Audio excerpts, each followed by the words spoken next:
Hi ನಮಸ್ಕಾರ, ನಾನು ಮಮತಾ ರಾಹುತ್. ಇನ್ನೇನು ಮಾರ್ಚ್ 29 ಹತ್ರ ಬರ್ತಾ ಇದೆ. ನನ್ನ ತಾರಿಣಿ ಸಿನಿಮಾ ರಿಲೀಸ್ ಮಾಡ್ತಾ ಇದ್ದೀವಿ. ಸೊ ಜೊತೆ ಹೀರೋ ರೋಹಿತ್ ರಂಗಸ್ವಾಮಿ ಅವರಿದ್ದಾರೆ. ಹಾಗೆ ಸಿನಿಮಾನಲ್ಲಿ ಅಜ್ಜಿ ಪಾತ್ರ ಮಾಡಿದಂತಹ ವಿಜಯಲಕ್ಷ್ಮಿ ಉಪಾಧ್ಯಾಯ ಮಾಡಲಿದ್ದಾರೆ. ಸೊ ಇನ್ನು ನಿರ್ದೇಶಕರು ನಿರ್ಮಾಪಕರು ಕೂಡ ನಮ್ಮ ಜೊತೆ ಜಾಯಿನ್ ಆಗ್ತಾ ಇದ್ದಾರೆ. ಮೇಯ್ನ್ ಆಗಿ ಭ್ರೂಣ ಹತ್ಯೆ ಮೇಲೆ ಮಾಡಿರುವಂಥ ತಾರಿಣಿ ಸಿನಿಮಾದ ಬಗ್ಗೆ ನಾವು ಇವತ್ತು ಮಾತಾಡೋಣ. ಸೊ ಮೊದಲನೇಗೆ ಹೀರೋಗೆ ಶಿಫ್ಟ್ ಮಾಡ್ತೀವಿ ನನ್ನ ಮಾತನ್ನ. ಥ್ಯಾಂಕ್ ಯು ಮಮತಾ ರಾವತ್ ಅವರೇ. ಸೊ ತಾರಿಣಿ ಸಿನಿಮಾ ಇದೇ 29ನೇ ತಾರೀಕು ರಿಲೀಸ್ ಆಗ್ತಿದೆ, ಇದೇ ಮಾರ್ಚಲ್ಲಿ. ಇದರಲ್ಲಿ ನಾಯಕ ನಟನಾಗಿ ಅಭಿನಯಿಸಿದ್ದೀನಿ. ಒಂದು ಅವಕಾಶ ಕೊಟ್ಟಿದ್ದಕ್ಕಾಗಿ ನಮ್ಮ ಸಿದ್ದು ಸರ್ಗೆ ಮತ್ತು ನಮ್ಮ ಸುರೇಶ್ ಸರ್ಗೆ ಧನ್ಯವಾದ ಹೇಳೋದಕ್ಕೆ ಇಷ್ಟಪಡ್ತೀನಿ.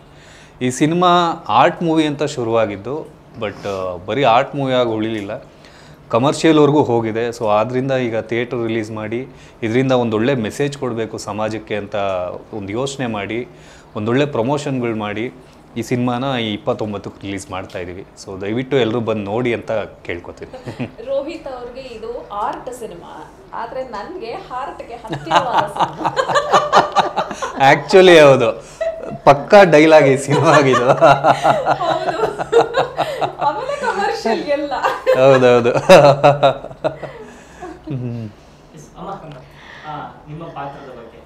ನಮಸ್ಕಾರ.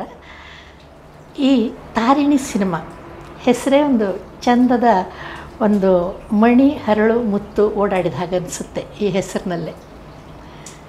ನನಗೆ ಡೈರೆಕ್ಟರ್ ಸರ್ ಕರೆದಾಗ ಈ ಸಿನಿಮಾದಲ್ಲಿ ಖುಷಿಯಾಯಿತು, ಇದರ ಬಗ್ಗೆ ಮಾಡ್ತಾಯಿದ್ದೀವಿ ಬರಬೇಕು ಅಂತ. ಅಂದರೆ ಭ್ರೂಣ ಹತ್ಯೆ ಮಹಾಪಾಪ, ಅನಾದಿಯಿಂದ ಬಂದದ್ದು. ಅನಾದಿ ಅಂದರೆ ವೇದ ಪುರಾಣಗಳ ಕಾಲದಿಂದಲೂ ಕೂಡ ಆ ಮಾತು ಬಂದದ್ದು. ಆದರೆ ಅದು ಎಷ್ಟು ಬೆಳೆದು ಬೆಳೆದು ಬೆಳೆದು ಆ ಮಾತೆಲ್ಲ ಅಡಿ ಬಿದ್ದು ಹೋಗಿ ಭ್ರೂಣ ಹತ್ಯೆ ಎಷ್ಟರ ಮಟ್ಟಿಗೆ ಬೆಳ್ಕೊಂಡು ಬಂತು ಅಂದರೆ ಅದನ್ನು ಈಗ ಮಹಾಪಾಪ, ಹೌದು ಅದು ಮಾಡಬಾರ್ದು, ಹೆಣ್ಣು ಮಕ್ಕಳು ಬೇಕು ಅನ್ನುವ ಮಟ್ಟಕ್ಕೀಗ ಬಂದಿದ್ದೀವಿ. ಕಡಿಮೆ ಆಗಿದೆ ಅಂತ ಅಂದ್ಕೊಂಡಿದ್ದೀವಿ. ಈ ಸಿನಿಮಾ ಅದರ ಬಗ್ಗೆ ಇದೆ. ಬಹಳ ಅಂತಃಕರಣವನ್ನು ಕಲ್ಕುವಂತಹ ಸಿನಿಮಾ ಆಗಿದೆ ಅಂತ ನನ್ನ ಅಭಿಪ್ರಾಯ. ನಿಮ್ಮೆಲ್ಲರ ಅಭಿಪ್ರಾಯವೂ ಹಾಗೆ, ಇನ್ನು ಮುಂದೆ ನೋಡಿದವರ ಅಭಿಪ್ರಾಯವೂ ಹಾಗೇ ಇರುತ್ತೆ. ಯಾಕೆಂದರೆ ಇದರ ಡೈರೆಕ್ಟರ್ ಸರು, ಇದರ ಪ್ರೊಡ್ಯೂಸರ್ ಸರ್ ಎಲ್ಲ ನಿಜವಾಗಿ ಒಂದು ಬಹಳ ಇನ್ನೊಬ್ಬರ ಮನಸ್ಸನ್ನು ಕಲ್ಕುವಂತಹ ಮಾತುಗಳನ್ನು ಆಡುವಂತಹ ಒಂದು ಮನುಷ್ಯರವರು. ಅವರ ಮಾತುಗಳೇ ನಮ್ಮ ಮನಸ್ಸಿಗೆ ಖುಷಿಯಾಗುತ್ತೆ, ಹೆದರಿಕೆ ಬರೋದಿಲ್ಲ. ಏನೋ ಈ ಸಿನಿಮಾದಲ್ಲಿ ಏನು ಹೇಗೆ ಮಾಡಬೇಕು, ಬರುವಾಗ ಎಷ್ಟು ಅನುಭವ ಇದ್ದರೂ ಕೂಡ ಒಂದು ಸ್ವಲ್ಪ ಸ್ಟಾರ್ಟಿಂಗ್ನಲ್ಲಿ ಒಂದು ಭಯ ಬರುತ್ತೆ. ಅದೇನೂ ಬಾರದ ರೀತಿಯಲ್ಲಿ ತೆಗೆದುಕೊಂಡು ಬಂದಂಥವರು ಈ ಮಹಾತ್ಮರು, ದೊಡ್ಡ ಮನುಷ್ಯರು ಅಂತ ನಾನು ಹೇಳ್ತೀನಿ. ನಾನಿದರಲ್ಲಿ ಅಜ್ಜಿ ಪಾತ್ರ, ಹೀರೋಯಿನ್ ಅಜ್ಜಿ ಪಾತ್ರ. ಅಂದರೆ ಅಜ್ಜಿ ಅಂದರೆ ಎಲೆ ಅಡಿಕೆ ಹಾಕ್ಕೊಂಡು ಒಂದು ಬದಿಯಲ್ಲಿ ಕೂತ್ಕೊಂಡು ಹಾಗೆ ಮಾಡ್ರೋ ಹೀಗೆ ಮಾಡ್ರೋ ಅಂತ ಹೇಳುವಂಥ ಪಾತ್ರ ಇದಲ್ಲ. ಇದರಲ್ಲಿ ಅಜ್ಜಿಯ ಮನಸ್ಥಿತಿ ಹೇಗೆ, ಅವಳ ಮನಸ್ಸಿನ ಭಾವನೆ ಏನು ಅಂತ ಇಲ್ಲಿ ಗೊತ್ತಾಗ್ತದೆ ಈ ಸಿನಿಮಾದಲ್ಲಿ. ಅಂದರೆ ಅಜ್ಜಿ ಅಂದರೆ ಎಷ್ಟು ಬೆಲೆ ನಾವು ಕೊಟ್ಟಷ್ಟು ನಾವು ಮುಂದೆ ಬರಬಹುದು ಅಂತ ಇದರಲ್ಲಿ ಅರ್ಥ ಆಗುತ್ತೆ. ಈ ಗರ್ಭಿಣಿಯಾದಂಥ ಇದರ ಹೀರೋಯಿನ್ ಅವಳಿಗೆ ಧೈರ್ಯ ತಂದು ಅವಳನ್ನು ನೀನು ಹೇಗೆ ಇರಬೇಕು, ಹಿಂದೆ ಹೇಗಿತ್ತು, ನೀನು ಹೇಗಿರಬೇಕು, ನೀನು ನಿನ್ನ ಗರ್ಭವನ್ನು ಕಾಪಾಡಿಕೊಳ್ಬೇಕು, ನೀನು ನಿನ್ನ ಮಗುವನ್ನು ನಾಳೆ ಬೆಳೆಸಬೇಕು, ಅದು ಹೆಣ್ಣಾಗಲಿ ಏನೇ ಆಗಲಿ ಆ ಹೆಣ್ಣು ಮಗು ಎಲ್ಲಿವರೆಗೂ ಬೆಳೆಯುತ್ತೆ ಹಾಗೆ ಬೆಳೆಸಬೇಕು ಅಂತ ಧೈರ್ಯ ಕೊಟ್ಟು ಈ ಸಿನಿಮಾದ ಮೂಲಕ ಅಜ್ಜಿ ಒಂದು ದಾರಿದೀಪವಾಗಿ ಈ ಸಿನಿಮಾದಲ್ಲಿ ಕಂಡುಬರುತ್ತೆ. ಖುಷಿಯಾಯಿತು, ನನ್ನ ಪಾತ್ರ ಇಲ್ಲಿ ಹೀಗೆ ಬಂತಲ್ಲ, ಒಂದು ಹೀರೋಯಿನ್ನನ್ನು ಪುಷ್ ಮಾಡಿ ಮುಂದೆ ತರುವಂತಹ ಪಾತ್ರ ಬಂತಲ್ಲ. ನಿಜವಾಗಿ ಇದು ಒಂದು ಒಳ್ಳೆಯ ಥೀಮ್. ಹೌದು, ಈ ಸಿನಿಮಾನಲ್ಲಿ ಅಜ್ಜಿ ಪಾತ್ರ ಎಷ್ಟು ಇಂಪಾರ್ಟೆಂಟು ಅಂದರೆ ಮೇಡಮ್ ಹೇಳಿದ ಹಾಗೆ ನನ್ನನ್ನು ತುಂಬ ಸಪೋರ್ಟ್ ಮಾಡುವಂತಹ ಪಾತ್ರ. ನಾನು ಈ ಸಿನಿಮಾನ ಅವ್ರಿಗೆ ಎಕ್ಸಾಂಪಲ್ ಆಗಿ ತಗೊಳ್ಳೋದಾದರೆ, ಅವರು ವೃತ್ತಿಯಲ್ಲಿ ಟೀಚರ್ ಬಿಟ್ಟು ಈಗ ಸದ್ಯ ರಿಟೈರ್ಡ್ ಆಗಿ ಸಿನಿಮಾ ಸೀರಿಯಲ್ಸ್ಗಳಲ್ಲಿ ತುಂಬಾನೇ ಜನಪ್ರಿಯತೆ ತಗೊಂಡಿದ್ದಾರೆ. ಅವರು ನಮ್ಮ ಸಿನಿಮಾನಲ್ಲಿ ಆ್ಯಕ್ಟ್ ಮಾಡಿದ್ದು ನಮಗೆ ಬಹಳಷ್ಟು ಖುಷಿ. ಯಾಕಂದರೆ ಈ ಒಂದು ಸಿನಿಮಾದಲ್ಲಿ ಒಂದು ಪಾತ್ರ ಅಂದ ತಕ್ಷಣ ಅದಕ್ಕೆ A to Z ತನಕನೂ ವ್ಯಕ್ತಿಗಳು ಹುಟ್ಕೋತಾರೆ. ಯಾಕಂದ್ರೆ ಅಷ್ಟು ಜನ ಆರ್ಟಿಸ್ಟ್ಗಳಿದ್ದಾಗ ನಾವು ಅಜ್ಜಿ ಪಾತ್ರಕ್ಕೆ ಯಾರನ್ನ ತಗೋಬೇಕು ಅಂದಾಗ ನಾನಾಗಿರ್ಲಿ, ನನ್ನ ಹಸ್ಬೆಂಡ್ ಆಗಿರ್ಲಿ, ಡೈರೆಕ್ಟರ್ ಎಲ್ಲರದ್ದು ಕೂಡ ಒಂದೇ ಒಪಿನಿಯನ್ ಬಂತು, ಇವರಿದ್ರೆ ಚೆನ್ನಾಗಿರುತ್ತೆ. ಯಾಕಂದ್ರೆ ಇವರ ಸೀರಿಯಲ್ ಪ್ರೀವಿಯಸ್ ಅರುಂಧತಿ ಇರ್ಬೋದು, ಮತ್ತೆ ಹೆಳವನ ಕಟ್ಟೆ ಗಿರಿಯಮ್ಮ ಅಂತ ನಾನು ಆ ಸೀರಿಯಲ್ಸ್ ಎಲ್ಲ ನೋಡಿದ್ದೆ ಆಯ್ತಾ. ಈ ಪಾತ್ರಕ್ಕೆ ಚೆನ್ನಾಗಿ ಸೂಟ್ ಆಗ್ತಾರೆ ಅಂತ ಅನ್ಕೊಂಡೆ. ಅವರದ್ದೇ ಒಂದು ಎಕ್ಸಾಂಪಲ್ ತಗೊಳಕ್ ಹೋದ್ರೆ ಅವರು ಒಂದು 3 ತಲೆಮಾರನ್ನ ನೋಡಿರ್ತಾರೆ. ಯಾಕಂದ್ರೆ 3 ಜನರೇಷನ್ ಅವ್ರು ನೋಡಿರ್ತಾರೆ. ಅವ್ರನ್ನ ಹೀಗೆ ಕೂತ್ ಮಾತಾಡ್ಬೇಕಾದ್ರೆ ಹೇಳ್ತಾ ಇದ್ರು, ಅವರು ಹುಟ್ಟಿದಂಥ ಸಮಯದಲ್ಲಿ ಮೇಡಮ್ಗೆ 6 ಮೆಂಬರ್ಸ್ ಸಿಸ್ಟರ್ಸ್ ಅಂತ, 6 ಜನ ನಾವು ಹೆಣ್ಣು ಮಕ್ಕಳು. ನಮ್ಮ ತಂದೆ ಚೆನ್ನಾಗಿರುತ್ತೆ ನನಗೆ. ನಾವು 6 ಜನ ಹೆಣ್ಣು ಮಕ್ಕಳು, ಒಬ್ಬ ಹುಡುಗ. ಎಲ್ಲರಿಗಿಂತ ಹಿರಿಯವಳು ನಾನು. ನಮ್ಮ ತಂದೆಯವರಿಗೆ ಹೆಣ್ಣು ಮಕ್ಕಳು ಅಯ್ಯೋ ಏನು ಮಾಡಲಿ, 6 ಜನ ಹೆಣ್ಮಕ್ಳು ಆ ಭಾವನೆಯೇ ಇರಲಿಲ್ಲ. ನನಗೊಂದು ನೆನಪಾಗ್ತದೆ, ಶಾಲೆಯಲ್ಲಿ ಅವರು ಹೆಡ್ ಮಾಸ್ಟರ್ ಆಗಿದ್ದರು. ನಮ್ಮ ಅಮ್ಮ ಬಸ್ರಿ ಎತ್ತಿದ್ದಾರೆ. ಶಾಲೆಗೆ ಹೋಗಿ ನಮ್ಮನ್ನು ಕರ್ಕೊಂಡೇ ಹೋಗೋರು ಕೈ ಹಿಡ್ಕೊಂಡು ಸ್ಕೂಲಿಗೆ ಹೋಗುವಾಗ. ಅಲ್ಲಿ ಇನ್ನೊಬ್ಬರು ಮಾಸ್ಟ್ರು ಕೇಳಿದಾಗ ಹೇಗಿದ್ದಾರೆ ನಿಮ್ಮ ಹೆಂಡತಿ, ಅಯ್ಯೋ ಅವಳು ಎತ್ತಲು, ಎಂಥ ಮಗು, ಹೆಣ್ಣು ಮಗು ಅಂದರೆ ಅಷ್ಟು ಖುಷಿಯಿಂದ, ಅಂದರೆ ಅದರಲ್ಲಿ ಬೇಜಾರವೇ ಇಲ್ಲ.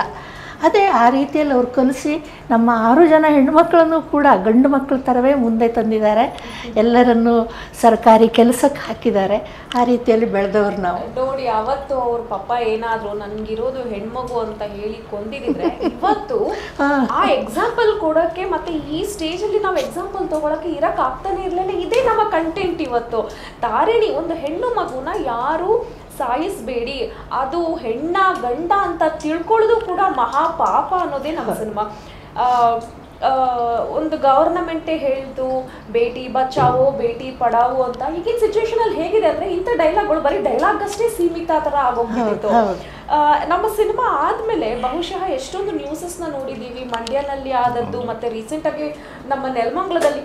ಇತ್ತೀಚೆಗೆ ಇನ್ನೂ ಜಾಸ್ತಿ ಆಗ್ತಾ ಇದೆ. ಯಾಕಂದ್ರೆ ನಾವು ಟೆಕ್ನಾಲಜಿ ಇಷ್ಟು ಬೆಳೆದಿದ್ರು, ನಾವು ಇಷ್ಟು ಓದಿದ್ರು ಕೂಡ ಎಲ್ರಿಗೂ ಯಾಕೆ ಒಂದು ಹೆಣ್ಮಗು ಅಂದ್ರೆ ಅಸಡ್ಡೆ ಇರಬಾರ್ದು, ಹೆಣ್ಮಕ್ಳಿದ್ರೆ ಚಂದ ಅಂತ, ಹೆಣ್ಮಕ್ಳೇ ಗಂಡು ಮಕ್ಕಳೇ ಬೇಕು ಸಂತಾನಕ್ಕೋಸ್ಕರ, ಫ್ಯಾಮಿಲಿ ಸಂತಾನಕ್ಕೋಸ್ಕರ ಗಂಡು ಮಕ್ಕಳೇ ಬೇಕು ಅನ್ನೋಂಥವ್ರ ಮನ ಹೇಗೆ ಪರಿವರ್ತನೆ ಆಗುತ್ತೆ ಅನ್ನೋದು ನಮ್ಮ ಸಿನಿಮಾ.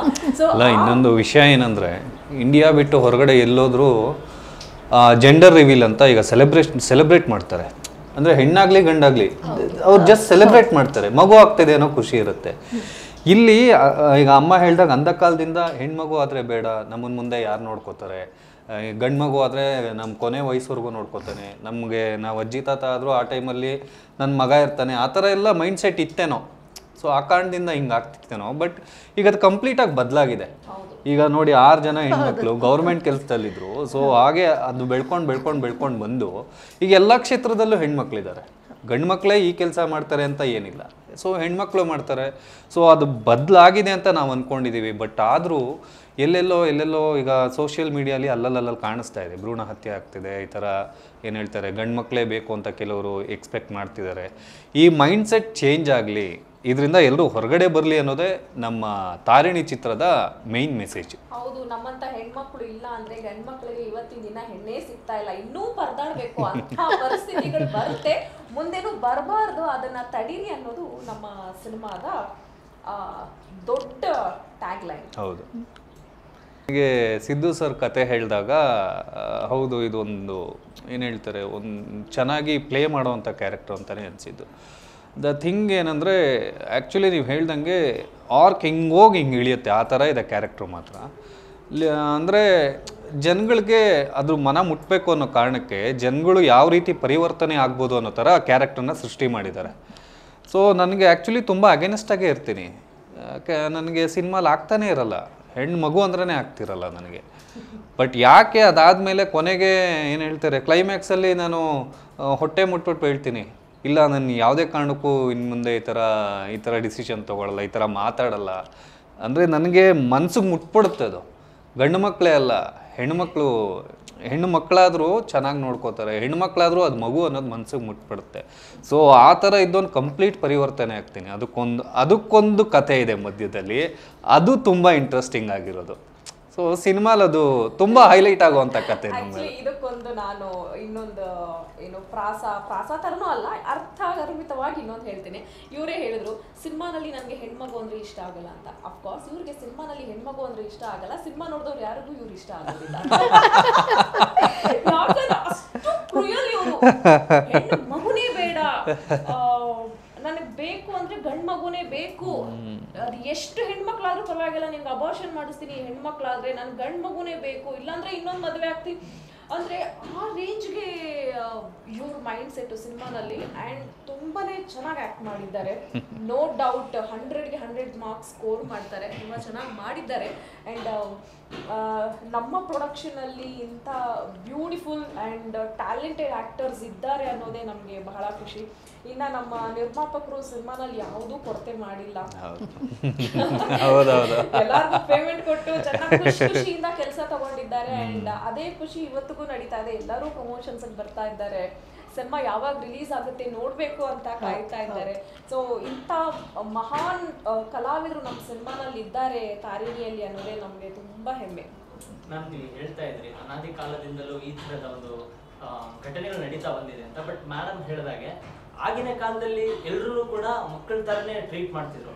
ಬಟ್ ಯಾಕೆಂದ್ರೆ ಅವಾಗ 100 ಜನ ಗಂಡು ಮಕ್ಕಳಿಗೆ 100 ಜನ ಹೆಣ್ಮಕ್ಳು ಅನ್ನುವಂತಹ ಒಂದು ಇದಿತ್ತು. ಬಟ್ ಇವಾಗ ನೀವು ಹೇಳಿದಾಗೆ 100 ಜನ ಗಂಡು ಮಕ್ಕಳಿಗೆ ಒಂದು 85 ಇಷ್ಟ ರೇಷಿಯೋ ಕಮ್ಮಿ ಆಗಿದೆ. ಸೊ ಈಗಿನ ಜನರೇಷನ್ನೇ ನಿಜವಾಗ್ಲೂ ದಾರಿ ತಪ್ಪಿದೆ ಅಂತ ಅನ್ಸುತ್ತೆ ನಿಮ್ಗೆ? ಯಾಕಂದ್ರೆ ಬೇಕು ಅಂತ ಈ ತರ ನಾನು ಇದಕ್ಕೊಂದು ರಿಲೇಟೆಡ್ ಅಂದ್ರೆ ಜಸ್ಟ್ ಕಾಮಿಡಿಯಾಗಿ ಹೇಳ್ತೀನಿ. ಸಂಜು ವೆಟ್ಸ್ ಗೀತಾ ಅಂತ ಒಂದು ಸಿನಿಮಾ, ಹೀಗೆ ಹೆಣ್ಣು ಭ್ರೂಣ ಹತ್ಯೆ ಮಾಡ್ತಾ ಇದ್ರೆ ಸಂಜು ಮಂಜು ವೆಟ್ಸ್ ಗೀತಾ ತರ ಆಗೋಗ್ಬಿಡುತ್ತೆ. ಅಂದ್ರೆ ಅಷ್ಟು ತುಂಬಾ ಕಡಿಮೆ ಇದೆ. ಈಗ ನಾವು ನಮ್ಮ ಮನೆಗಳಲ್ಲಿನ ಪರಿಸ್ಥಿತಿ ನೋಡಕ್ ಹೋದ್ರೆ ಅಣ್ಣನಿಗೆ ಆಗ್ಲಿ ನನ್ನ ತಮ್ಮನಿಗಾಗ್ಲಿ ಎಷ್ಟು ಹೆಣ್ಣು ಹುಡುಕಿದ್ವಿ, ಹೆಣ್ಣೇ ಸಿಗ್ತಾ ಇಲ್ಲ ಆಯ್ತಾ, ಅಷ್ಟು ರೇಷಿಯೋ ಕಡಿಮೆ ಇದೆ. ಆಗ ಇರೋ ಹೆಣ್ಮಕ್ಳು ಕೂಡ ಅವರ ಡಿಮ್ಯಾಂಡೇಷನ್ಸ್ ಜಾಸ್ತಿ ಆಗೋಗ್ಬಿಟ್ಟಿದೆ. ಸೊ ಹಾಗಾಗಿ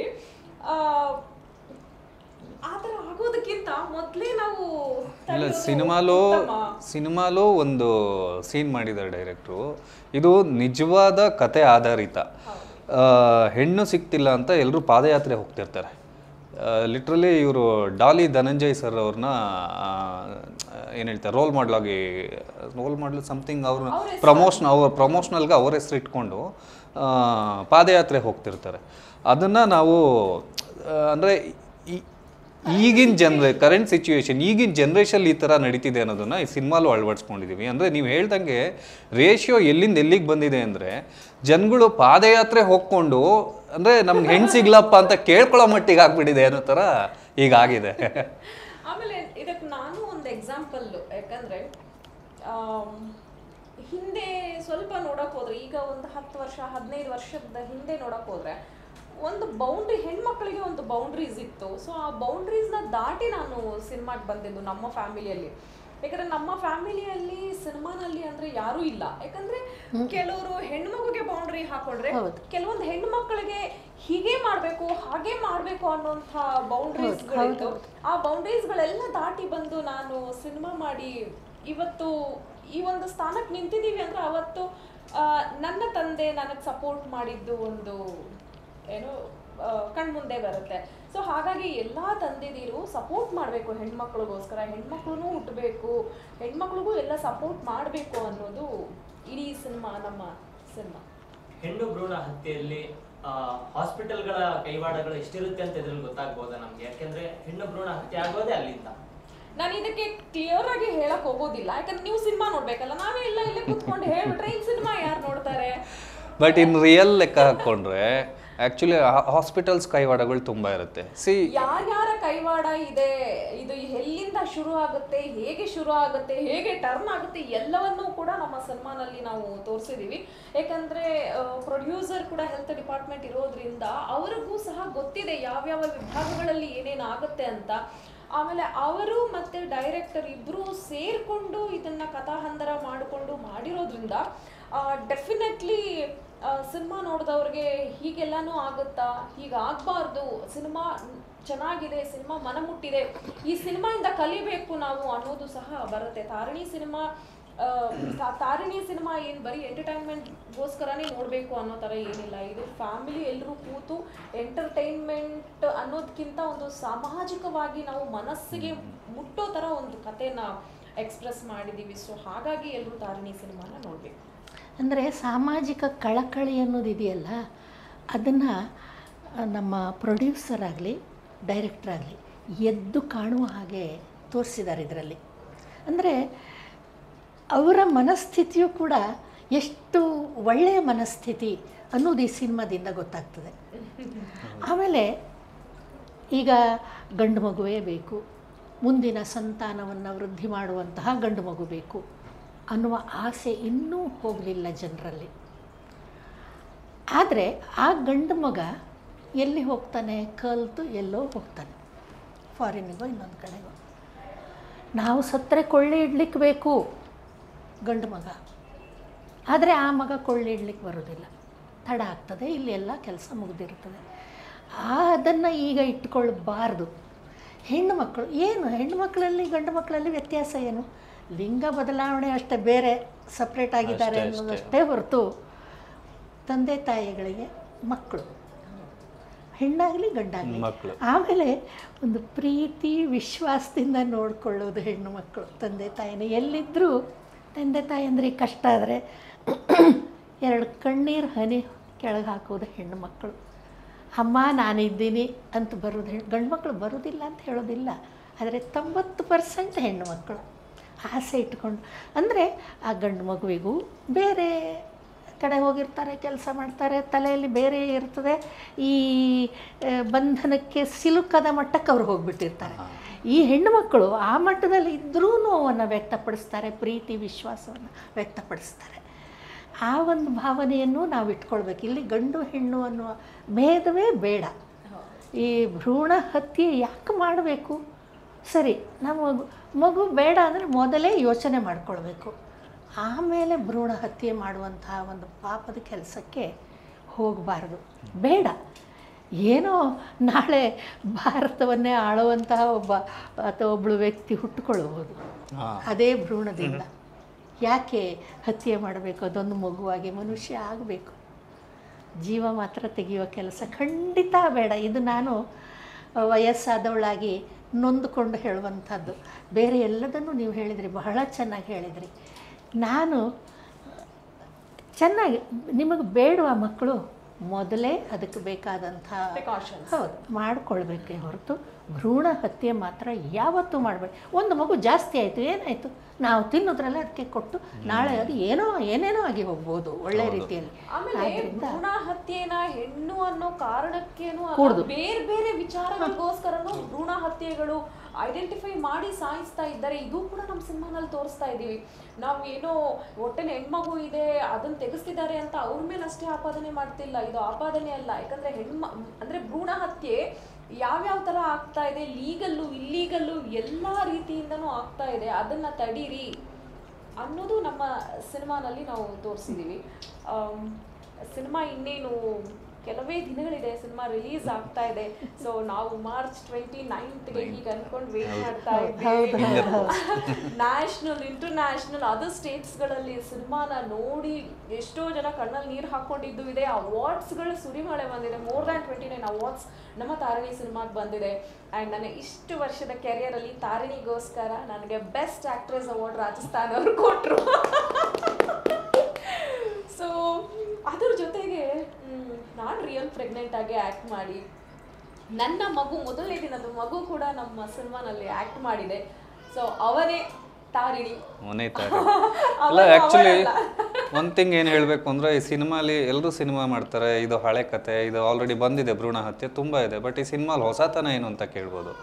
ಇದೇ ಹೊಸತನ. ನಂಗೆ ಡೈರೆಕ್ಟರ್ ಸಿಕ್ಕಿದಾಗ ನನಗೆ ಕತೆ ಹೇಳ್ದಾಗ ಕೇಳಿದೆ, ಆಶ್ಚರ್ಯ ಆಗಿದ್ದೇನಪ್ಪ ಅಂದರೆ ಇದರಲ್ಲಿ ಆ್ಯಕ್ಟ್ ಮಾಡ್ತಿರೋರು ರಿಯಲ್ ಪ್ರೆಗ್ನೆಂಟ್ ಅಂತ. ಸರ್ ಹೆಂಗೆ ಸರ್? ಇಲ್ಲ, ಅವ್ರಿಗೂ ಹೇಳಿದ್ದೀನಿ, ಅವ್ರಿಗೆ ಕತೆ ಹೇಳಿ ಅವ್ರು ಒಪ್ಕೊಂಡು ಅವರು ಧೈರ್ಯ ತೊಗೊಂಡು ಅವ್ರ ಹಸ್ಬೆಂಡು ಮುಂದೆ ಬಂದು ಇಲ್ಲ ಇದೊಂದು ಹೊಸ ಪ್ರಯತ್ನ ಮಾಡೋಣ ಅಂತ ಅವ್ರು ಮುಂದೆ ಬಂದ ಮೇಲೆ ಮಾಡ್ತಿರೋದು. ಒಬ್ಬರು ಪ್ರೆಗ್ನೆಂಟು ಏನು ಹೇಳ್ತಾರೆ, ಇಟ್ಸ್ ನಾಟ್ ಫಿಸಿಕಲಿ ಸ್ಟ್ರೈನ್ ಆಗುತ್ತೆ ಅಂತಲ್ಲ, ಅವ್ರಿಗೆ ಎಮೋಷ್ನಲಿ ತುಂಬ ಕನೆಕ್ಟ್ ಆಗಿರ್ತಾರೆ ಅವರು. ಮೆಂಟಲಿ ಯಾವುದೇ ಕಾರಣಕ್ಕೂ ಸ್ಟ್ರೆಸ್ ಆಗಬಾರ್ದು. ಇಟ್ಸ್ ಲೈಕ್ ಏನೋ ಅವ್ರಿಗೊಂದು ತಲೆ ಬಾಚ್ಕೊಳ್ಳುವಾಗ ನೋವಾದರೆ ಮಗುಗೆ ನೋವಾಗುತ್ತೆ ಅಂತಾರೆ, ಅಷ್ಟರ ಮಟ್ಟಿಗೆ ಕೇರ್ ತೊಗೋತಾ ಇರ್ತಾರೆ. ಸೊ ಅವ್ರು ಬಂದು ಸಿನಿಮಾ ಮಾಡೋದು, ಆ್ಯಕ್ಟಿಂಗ್ ಮಾಡೋದು ಹೆಂಗೆ ಅಂತ ಅಂದ್ಕೊಂಡೆ. ಬಟ್ ಮಮತಾ ಅವರಂತೂ ಅದರಲ್ಲಿ ಏನು ಹೇಳ್ತಾರೆ, ಯಾವುದೇ ರೀತಿ ಒಂದು ಸ್ಟ್ರೆಸ್ ತೊಗೊಳ್ದೆ ಆರಾಮಾಗಿ ಆ್ಯಕ್ಟ್ ಮಾಡಿದ್ರು. ತುಂಬ ಚೆನ್ನಾಗಿ ಆ್ಯಕ್ಟ್ ಮಾಡಿದ್ದಾರೆ. ಅವ್ರಿಗೆ ಅವಾರ್ಡ್ ಬಂದಿದ್ರಲ್ಲಿ ಏನು ಆಶ್ಚರ್ಯ ಇಲ್ಲ ಅಂತ ನಾನು ಅನ್ಕೋತೀನಿ.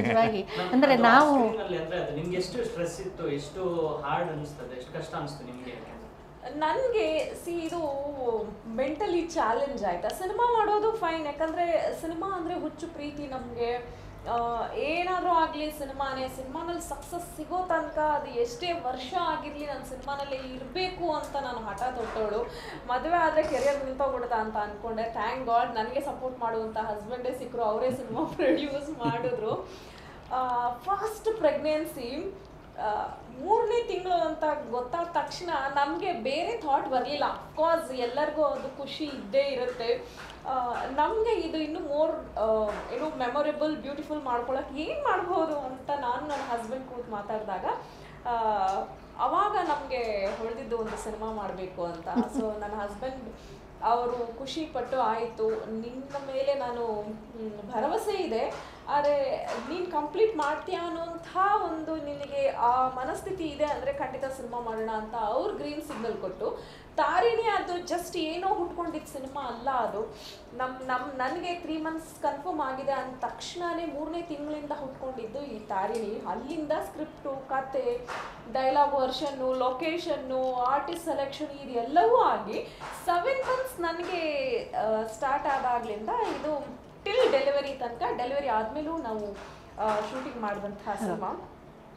ಮೊದಲನೇ ಪ್ರೆಗ್ನೆನ್ಸಿ ಏನು ನಮಗೆ ಗೊತ್ತಿರೋದಿಲ್ಲ. ಬಹುಶಃ ನಮ್ದು 2ನೇ ಪ್ರೆಗ್ನೆನ್ಸಿ ಆದರೆ ನಮಗೆ ಈಗ ಲೈಕ್ ಎಕ್ಸ್ಪೋರ್ಟ್ಸ್ ಆಗ್ಬಿಟ್ಟಿದ್ದೀವಿ, ಹೇಗೆ ಶುರು ಆಗುತ್ತೆ, ಹೇಗೆ ಎಂಡ್ ಆಗುತ್ತೆ, ಯಾವ್ಯಾವ ಮನಸ್ಥಿತಿಗಳು ಬರ್ತಾ ಇರುತ್ತೆ ಅಂತ. ಸಿನ್ಸ್ ನನಗೆ ಇದು ಮೊದಲನೇ ಪ್ರೆಗ್ನೆನ್ಸಿ ಆಗಿದ್ರಿಂದ ಕುತೂಹಲ ನನಗೆ. ಯಾಕಂದರೆ ಒಂದೊಂದು ಸೆಕೆಂಡು, ಒಂದೊಂದು ಮಂತು ಒಂದೊಂದು ಥರ ಚೇಂಜ್ ಆಗ್ತಾ ಹೋಗುತ್ತೆ ಮೈಂಡು. 7, 8, 9ನೇ ತಿಂಗಳಲ್ಲಿ ಮನಸ್ಸು ಒಂದೊಂದು ಥರ ಚಿಕ್ಕದಕ್ಕೂ ಕೂಡ ಸಿಡುಕು ಎಲ್ಲ ಅದು ನನಗೆ ಅನಿಸ್ತಾ ಇತ್ತು. ನನ್ನ ಮೈಂಡಲ್ಲಿ ಏನೋ ಬೇರೆ ಬರ್ತಾ ಇದೆ, ಏನೋ ಯಾರಾದರೂ ಒಂದು ಚಿಕ್ಕದೇನಾದರೂ ಅಂದರೂ ಅದು ದೊಡ್ಡದಾಗಿ ಪ್ರಭಾವ ಬೀಳ್ತಾ ಇತ್ತು. ಸೊ ನನಗೆ ಅಂಥ ಟೈಮಲ್ಲಿ ನನಗೆ ತುಂಬ ರಿಲ್ಯಾಕ್ಸೇಷನ್ ಆ್ಯಂಡ್ ತುಂಬ ಮನಸ್ಸಿಗೆ ಹಿತ ಕೊಡುವಂಥ ಕೆಲಸ ಮಾಡಬೇಕು ಅಂತ ಹೇಳ್ತಾರಲ್ಲ. ಸೊ ಹಾಗಾಗಿ ಆ ಟೈಮಲ್ಲಿ ನನಗೆ ನನ್ನ ಹಸ್ಬೆಂಡ್ ದೊಡ್ಡ ಗಿಫ್ಟ್ ಕೊಟ್ಟಿದ್ದು ತಾರಿಣಿ. ತಾರಿಣಿ ಹೆಂಗೆ ಅಂತಂದರೆ ನನಗೆ ಇದ್ದಷ್ಟು ದಿನ ಶೂಟಿಂಗ್ ಮಾಡಿದ್ದು, ನನಗೆ ಇದು ನಾವು ಶೂಟಿಂಗ್ ಮಾಡಿದ್ವಿ ಅದೇನೂ ಇರಲಿಲ್ಲ. ನನಗೆ ಏನೋ ಒಂಥರ ಇನ್ನೂ ಬಹಳಷ್ಟು ಖುಷಿ ಆಗ್ತಾ ಇತ್ತು. ನನ್ನ ಶೂಟಿಂಗಲ್ಲಿ ಇದ್ದಿದ್ದ ಅಷ್ಟು ದಿನ ತುಂಬ ಖುಷಿಯಿಂದ, ನೆಮ್ಮದಿಯಿಂದ, ಪೀಸ್ಫುಲ್ಲಿಂದ, ಏನು ತುಂಬ ಹೃದಯದಿಂದ ನಾನು ದಿನ ಕಳೀತಾ ಇದ್ದೆ. ಆ್ಯಂಡ್ ಅದು ನನ್ನ ಪ್ರೆಗ್ನೆನ್ಸಿಯ ಮೋಸ್ಟ್ ಮೆಮೊರೇಬಲ್ ತಿಂಗಳುಗಳು, ದಿನಗಳು. ಸೊ ತಾರಿಣಿ ಇದು ಬರೀ ಸಿನಿಮಾ ಅಲ್ಲ, ಇದು ತಾರಿಣಿ ಒಂದು ಎಮೋಷನ್. ಅದು ಆಮೇಲೆ ನಮಗೂ ಕೂಡ ಆಶ್ಚರ್ಯ ಆಗ್ತಾ ಇತ್ತು. ಅವರು ಶೂಟಿಂಗ್ ಈಗ ಆ್ಯಕ್ಟರ್ಸ್ ಎಲ್ಲ ಕರೀತಾರೆ ಬನ್ನಿ ಇದಕ್ಕೆ ಅಂತ. ಅಯ್ಯೋ ಹಾಗೆ ಮಾಡಿಕೊಂಡು ಹೀಗೆ ಮಾಡ್ಕೊಂಡು ಇನ್ನೊಂದು ಮಾಡ್ಕೊಂಡು ಮತ್ತೊಂದು ಮಾಡ್ಕೊಂಡು ಬರುವಾಗಲೇ 5 ನಿಮಿಷ. ನಿಜವಾಗಿ ಪ್ರೆಗ್ನೆನ್ಸಿ ಅನ್ನುವಂಥ ಒಂದು ದೊಡ್ಡ ಇದನ್ನು ಹೊತ್ತುಕೊಂಡು ಕರೆದ ತಕ್ಷಣ ರೆಡಿ, ಡ್ರೆಸ್ ಚೇಂಜ್ ಮಾಡಬೇಕು ತಕ್ಷಣ ರೆಡಿ. ನಿಜವಾಗಿ ನಾನು ಯಾರಿಗೂ ಏನೂ ಹೇಳಲಿಲ್ಲ, ಮನಸ್ಸಿನಲ್ಲಿ ಅಂದ್ಕೊಂಡೆ ಒಳ್ಳೆ ರೀತಿಯಲ್ಲಿ ಹೆರಿಗೆ ಆಗಲಿ ಅಪ್ಪ ಈ ಮಗುಗೆ, ಹಾಗೆ ಮನಸ್ಸಿನಲ್ಲಿ ಅಂದ್ಕೊಂಡಿದ್ದೆ ನೋಡಿ. ಯಾಕೆಂದರೆ ನನಗೆ ಕಣ್ಣಿನಲ್ಲಿ ಕೂಡ ಕೆಲವು ಸಲ ನೀರು ಬರುವಂಗೆ ಅನ್ನಿಸ್ತಿತ್ತು. ತಕ್ಷಣ ರೆಡಿ ಆಗ್ತಾರಲ್ಲ, ದೇವರು ಶಕ್ತಿ ಕೊಡಲಿ ಅಂತ ಮನಸ್ಸಿನಲ್ಲಿ ಅಂದ್ಕೊಳ್ತಾ ಇದ್ದೆ. ನಿಜವಾಗಿ ಸಿನಿಮಾ ಎಷ್ಟು ಹೆಸರು ಬಂತು, ಅದರಿಂದ ನಾವುಗಳು ಹೂವಿನ ಜೊತೆ ನಾರು ಸ್ವರ್ಗಕ್ಕೆ ಸೇರ್ತು ಅಂತ ಹೇಳಿದ ಹಾಗೆ ನಮ್ಮಗಳಿಗೂ ಇಲ್ಲಿ ಒಂದು ಕೆಲಸ ಇದರಲ್ಲಿ ನಾವು ಆ್ಯಕ್ಟ್ ಮಾಡಿದ್ದೀವಿ ಅಂತ ಹೇಳೋದಕ್ಕೆ ಹೆಮ್ಮೆ ಅನಿಸುತ್ತಮ್ಮ. ನೀವೆಲ್ಲರೂ ಒಂದು ಬಂದಿದ್ದು ನಮ್ಮ ಸಿನಿಮಾಗೆ, ಅದು ದೊಡ್ಡ ಖುಷಿ. ಒಂದು ಒಳ್ಳೆ ನಿರ್ದೇಶಕರು ನಮ್ಗೆ ಸಿಕ್ಕಿದ್ದು ಅದು ಖುಷಿ. ಒಂದು ಒಳ್ಳೆ ನಿರ್ಮಾಪಕರು ಸದಭಿರುಚಿಯ ಸಿನಿಮಾ ಕೊಟ್ಟಿದ್ದಾರೆ, ಇಂಥ ಒಂದು ಹೈ ರಿಸ್ಕ್ ನ ತಗೊಂಡಿದ್ದಾರೆ, ಅವರು ಈ ಸಿನಿಮಾ ಮಾಡಿದ್ದು ಅದು ಒಂದು ದೊಡ್ಡ ಖುಷಿ. ಒಟ್ಟಾರೆ ಇದು ಒಂಥರ ಚೈನ್ ಲಿಂಕ್, ಇದು ಒಬ್ಬ ವ್ಯಕ್ತಿಯ ಕೆಲಸ ಅಲ್ಲ. ಒಂದು ಕೊಂಡಿ ಹೇಗೆ ಒಂದು ದೊಡ್ಡ ಸರಪಳಿ ಆಗ್ಲಿಕ್ಕೆ ಕೊಂಡಿ ಹೇಗೆ ಇದಾಗುತ್ತೋ ಹಾಗೆ ತಾರಿಣಿ ಸಿನಿಮಾ. ತಾರಿಣಿ ಸಿನಿಮಾ ಬಗ್ಗೆ ಇನ್ನೂ ತುಂಬಾ ತುಂಬಾ ತುಂಬಾ ತುಂಬಾ ಹೇಳ್ಬೇಕು ಅಂತ ಅನ್ಸುತ್ತೆ. ಮಾತಾಡಿದಷ್ಟು ಬರುತ್ತೆ, ಬರ್ತಾನೆ ಒದಗಿ ಬರುತ್ತೆ. ಯಾಕಂದ್ರೆ ಇನ್ನು ನೋಡಿ ನಮ್ಮ ಇದರಲ್ಲಿ ತಾರಿಣಿಯಲ್ಲಿ ಡಾಕ್ಟರ್ ರೋಲ್, ಯಾಕಂದ್ರೆ ನೀವು ಆಗ್ಲೇ ಒಂದು ಕೇಳಿದ್ರಿ ಡಾಕ್ಟರ್ದು ಏನು ಹಾಸ್ಪಿಟಲ್ಗಳದ್ದು ಕೈವಾಡ ಇದೆಯಾ ಮತ್ತೊಬ್ರದ್ದು ಕೈವಾಡ ಇದೆಯಾ ಅಂತ. ಆದ್ರೆ ಒಂದು ಡಾಕ್ಟರ್ ಆಗಿ ಒಂದೊಂದು ಕ್ರೂಯಲ್ ಮನಸ್ಥಿತಿ ಅಂದ್ರೆ ಇರುವಂತಹ ಒಬ್ಬ ಡಾಕ್ಟರ್ ಹೇಗಿರ್ತಾರೆ, ಆ ರೋಲ್ನ ಎಷ್ಟು ಅದ್ಭುತವಾಗಿ ಭವಾನಿ ಪ್ರಕಾಶ್ ಮಾಡಿದ್ದಾರೆ ಅಂದ್ರೆ ಬಹುಶಃ ಸಿನಿಮಾನಲ್ಲಿ ಅವರನ್ನ ನೋಡಿದ್ರೆ ಬೈಕೊಳ್ಳೋಂಥ ಆಡಿಯನ್ಸ್ಗಳೇ ಜಾಸ್ತಿ, ಅಷ್ಟು ಚೆನ್ನಾಗಿ ಆಕ್ಟ್ ಮಾಡಿದ್ದಾರೆ. ಅದು ನಮಗೆ ಗೊತ್ತಾ ಅವ್ರು ಆಕ್ಟಿಂಗ್ ಮಾಡ್ತಿದ್ದಾರೆ ಅಂತ. ಆದ್ರೆ ನಮಗೂ ಕೂಡ ಸಿನಿಮಾ ನೋಡ್ಬೇಕಂದ್ರೆ ಇಂಥವ್ರ ಛೀ ಅನ್ಸುತ್ತೆ. ಆದ್ರೆ ಅವ್ರ ಅಭಿನಯ ಇದೆಯಲ್ಲ ನಿಜವಾಗ್ಲೂ ಬೇರೆ ಯಾರನ್ನು ಕ್ಯಾಸ್ಟ್ ಮಾಡಿದ್ರು ಅಷ್ಟು ಏನು ಪರ್ಫೆಕ್ಟ್ ಆಗಿ ಆಕ್ಟ್ ಮಾಡ್ತಾರಾ ಇಲ್ವಾ ಅನ್ನೋಂಥ ಡೌಟ್ ಇತ್ತು. ಬಟ್ ಅವರು ಮಾತ್ರ ಅಲ್ಟಿಮೇಟ್. ಆ್ಯಂಡ್ ಅಮ್ಮನವರ ಮಗಳಾಗಿ ಶಿವಮ್ಮನ ಪಾತ್ರದಲ್ಲಿ ಸುಧಾ ಪ್ರಸನ್ನ ಗಾಡ್, ಅವರಂತೂ she is a very simple ನೋಡ್ಲಿಕ್ಕೆ. ಆದ್ರೆ ಅವರ ಒಂದೊಂದು ಎಕ್ಸ್ಪ್ರೆಷನ್ ಸಿನಿಮಾನಲ್ಲಿ ನೆಕ್ಸ್ಟ್ ಲೆವೆಲ್. ಅದು ಸಿನಿಮಾ ನೋಡಿದಂಥವ್ರು ಎಷ್ಟೋ ಜನ ಶಿವಮ್ಮ ಅಂತ ಕರೆದಿದ್ದು ಉಂಟು. ಯಾಕಂದ್ರೆ ಬ್ಯಾಂಗ್ಳೂರ್ ಫಿಲ್ಮ್ ಫೆಸ್ಟಿವಲ್ ಅಲ್ಲಿ ಸ್ಕ್ರೀನಿಂಗ್ ಆದಾಗ ಎಷ್ಟೊಂದು ಜನ ಬಂದಿದ್ರು. ಆಗ ಶಿವಮ್ಮನ ಪಾತ್ರದ ಬಗ್ಗೆ ಹೇಳಿದ್ರು, ಮಗು ಪಾತ್ರದ ಬಗ್ಗೆ ಹೇಳಿದ್ರು. ಮತ್ತೆ ಇನ್ನೊಂದು ನನಗೆ ಮಗುವಿನ ರೂಪದಲ್ಲಿ ಬರುವಂತಹ ಒಂದು ಗೊಂಬೆಗೆ ವಾಯ್ಸ್ ಕೊಟ್ಟಿರುವಂತಹ ಒಂದು ಮಗು, ನನಗೆ ಪರ್ಸನಲಿ ಆ ಮಗುವಿನ ವಾಯ್ಸ್ ತುಂಬಾ ಇಷ್ಟ. ಹಾಗೆ ಇವರನ್ನ ಪರಿವರ್ತನೆ ಮಾಡಕ್ಕೆ ಒಂದು ಮಗು ಬರ್ತಾರೆ ನಿಶಿತಾ ಅಂತ. ಅಂಡ್ ಆ ಮಗುನು ಅಷ್ಟೇ ತುಂಬಾ ಮುದ್ದಾಗಿ ಆಕ್ಟ್ ಮಾಡಿದ್ದಾರೆ. ಅಂಡ್ ಸಿನಿಮಾದಲ್ಲಿ ಪ್ರೊಡ್ಯೂಸರ್ ಕೂಡ ಒಂದು ಪಾತ್ರದಲ್ಲಿ ಆಕ್ಟ್ ಮಾಡಿದ್ದಾರೆ. ಲೈಕ್ ಅವರು ಒಂದು ಚಿಕ್ಕ ಮಗು ತರ ಸ್ಕೂಲ್ ಮಗು ಹೇಗೆ ಹೋಮ್ವರ್ಕ್ ಎಲ್ಲ ಮಾಡ್ಕೊಂಡು ಬಂದು ಹೇಗೆ ಇದು ಮಾಡ್ತಿದ್ದೋ ಹಂಗೆ ಅವರು ಲೊಕೇಶನ್ಗೆ ನೀಟಾಗಿ ಸ್ಕ್ರಿಪ್ಟನ್ನೆಲ್ಲ ಜೆರಾಕ್ಸ್ ಎಲ್ಲ ತಗೊಂಡು ಡೈಲಾಗ್ಸ್ ಎಲ್ಲ ನೋಡ್ಕೊಂಡು ರೆಡಿ ಆಗಿ ಬರ್ತಾ ಇದ್ರು ಶೂಟಿಂಗಿಗೆ ಆಕ್ಟ್ ಮಾಡ್ಲಿಕ್ಕೆ. ಒಂದು ಪ್ರೊಡ್ಯೂಸರ್ ರೋಲ್ ಮಾಡ್ತಾ ಇದ್ರು, ಇನ್ನೊಂದು ಈ ಸಿನಿಮಾನಲ್ಲಿ ಒಂದು ಮೇಜರ್ ಪಾತ್ರ ಮಾಡೋದೊಂದು ತುಂಬಾ ಚೆನ್ನಾಗಿ ಮಾಡಿದ್ದಾರೆ. ನಾವು ಎಷ್ಟೇ ಥ್ಯಾಂಕ್ಸ್ ಹೇಳಿದ್ರು ಪ್ರೊಡ್ಯೂಸರ್ಗೆ ಕಡಿಮೆ. ಸೊ ನಾನಂತೂ ಪ್ರತಿದಿನ ಅವ್ರಿಗೊಂದು ಥ್ಯಾಂಕ್ಸ್ ಹೇಳ್ತಾನೆ ಇರಬೇಕು ಅಂತ ಅನ್ಕೊಂಡಿದ್ದೀನಿ. Thank you producer sir. ಇಷ್ಟೊಂದು ಅವಾರ್ಡ್ಗಳನ್ನ ಗೆದ್ದಿದೆ ಸಿನಿಮಾ. ಈಗ 29ಕ್ಕೆ ರಿಲೀಸ್ ಆಗ್ತಾ ಇದೆ, ಮಾರ್ಚ್ 29ಕ್ಕೆ.